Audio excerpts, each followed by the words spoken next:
নমস্কাৰ বন্ধুসকল, আকৌ এটা নতুন ভিডিঅ' লৈ মই আপোনালোকৰ মাজলৈ আহিছোঁ। আপোনালোকে চাই আছে মোৰ চেনেল মিষ্টাৰ ডু।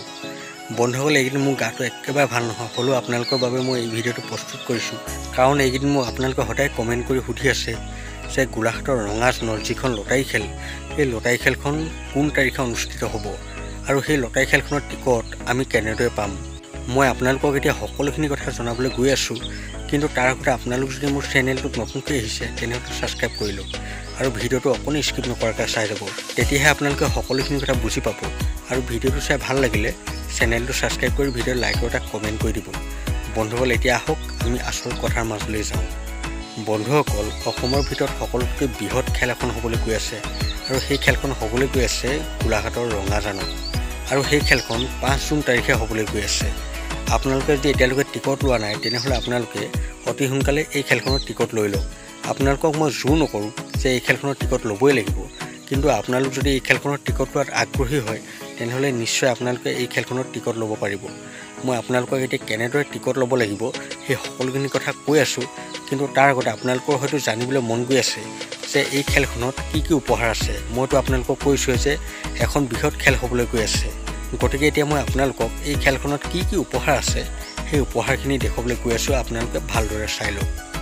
বন্ধুসকল, এই খেলখনৰ 1 নম্বৰ প্ৰাইজটো হৈছে টয়োটা ইনোভা, 2 নম্বৰ প্ৰাইজটো হৈছে ফ'ৰ্চ ক্ৰুইজাৰ, 3 নম্বৰ প্ৰাইজটো হৈছে মহিন্দ্ৰ XUV, 4 নম্বৰ প্ৰাইজটো হৈছে ৰিনাল ড্ৰাইভাৰ, 5 নম্বৰ প্ৰাইজটো হৈছে চলিছ 4215 ট্ৰেক্টৰ, 6 নম্বৰ প্ৰাইজটো হৈছে নিছান মেগনাইট, 7 নম্বৰ প্ৰাইজটো হৈছে মাৰুতি ৱেগনাৰ VXI, 8 নম্বৰ প্ৰাইজটো হৈছে মাৰুতি ইকো, 9 নম্বৰ প্ৰাইজটো হৈছে মহিন্দ্ৰ আলফা, 10 নম্বৰ প্ৰাইজটো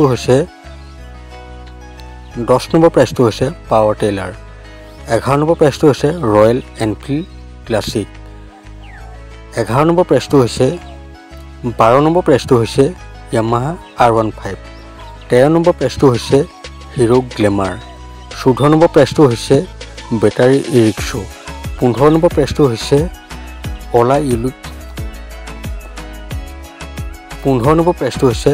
অলা ইলেক্ট্ৰিক স্কুটাৰ, 16 নম্বৰ প্ৰাইজটো হৈছে TVS এণ্টৰ্ক, 17 নম্বৰ প্ৰাইজটো হৈছে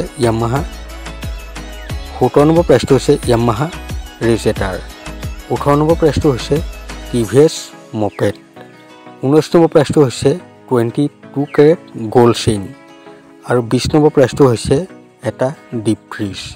বন্ধুসকল, আপোনালোকে হয়তো এই খেলখনৰ প্ৰাইজসমূহ ভালদৰে চালে। এই খেলখনত কুপন প্ৰাইজৰ লগতে বুক প্ৰাইজো আছে। যেনেদৰে কুপন প্ৰাইজত ভাল ভাল উপহাৰ আছে, ঠিক তেনেদৰে বুক প্ৰাইজতো বহুত দামী দামী উপহাৰ আছে। মানে আপোনালোকে যদি কুপন প্ৰাইজত লাভ নকৰে, বুক প্ৰাইজৰ যোগেদিও এটা ভাল উপহাৰ লাভ কৰিব পাৰে। বন্ধুসকল, মই আপোনালোকক এতিয়া এই খেলখনৰ টিকট কেনেদৰে ল'ব লাগিব সেই কথা কৈ আছোঁ। আপোনালোকক মই এই ভিডিঅ'টোৰ স্ক্ৰীণত আৰু এই ভিডিঅ'টোৰ ডেছক্ৰিপশ্যনত এটা নাম্বাৰ দি দিছোঁ। আপোনালোকে এই নাম্বাৰটোত ফোন কৰি বা হোৱাটছআপ কৰি যিমান লাগে সিমান টিকট লৈ ল'ব পাৰিব। বন্ধুসকল, আপোনালোকৰ যদি ভাগ্য ভাল হয় তেনেহ'লে আপোনালোকে এই খেলখনত নিশ্চয় এটা ভাল উপহাৰ লাভ কৰিব, মানে এখন ভাল বিলাসী বাহন লাভ কৰিব। বন্ধুসকল, আপোনালোকেতো দেখিছেই যে এই খেলখনত উপহাৰৰ সংখ্যা বহুত বেছি, গতিকে আপোনালোকে এই খেলখনত পোৱাৰ সম্ভাৱনাও বহুত বেছি আছে।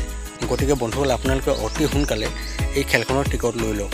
মই আপোনালোকক জোৰ নকৰোঁ যে এই খেলখনৰ টিকট আপোনালোকে ল'বই লাগিব, কিন্তু আপোনালোকে যদি ল'ব বিচাৰে তেনেহ'লে এই খেলখনৰ টিকট ল'ব পাৰে। মানে এখন অতি বিশ্বাসযোগ্য খেল হয়, আৰু মই যোনজন মানুহৰ নাম্বাৰ দি দিছোঁ সেইজন এজন অতি বিশ্বাসযোগ্য মানুহ হয়। আপোনালোকে নিশ্চয় তেওঁৰ পৰা যিমান লাগে সিমান টিকট ল'ব পাৰিব।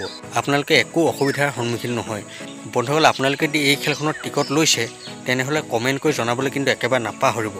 আৰু আপোনালোকে কিমান টকাৰ টিকেট লৈছে, লগতে আপোনালোকে ক'ৰ পৰা মোৰ ভিডিঅ' চাই আছে সেই কথাও জনাবলৈ একেবাৰে নাপাহৰিব। আৰু যদি আপোনালোকে কিবা সমস্যাৰ সন্মুখীন হৈছে আপোনালোকে মোক জনাব, মই আপোনালোকৰ সকলোখিনি সমস্যা দূৰ কৰাৰ চেষ্টা কৰিম। বন্ধুসকল, ভিডিঅ'টো আৰু বেছি দীঘলীয়া নকৰোঁ। ভিডিঅ'টো চাই ভাল পালে মোৰ চেনেলটো ছাবস্ক্ৰাইব কৰি ভিডিঅ'ত লাইক এটা কমেণ্ট কৰি দিব। বন্ধুসকল, লগ পাম আকৌ অন্য এটা ভিডিঅ' সৈতে। এতিয়ালৈ দেখোঁ, বাই।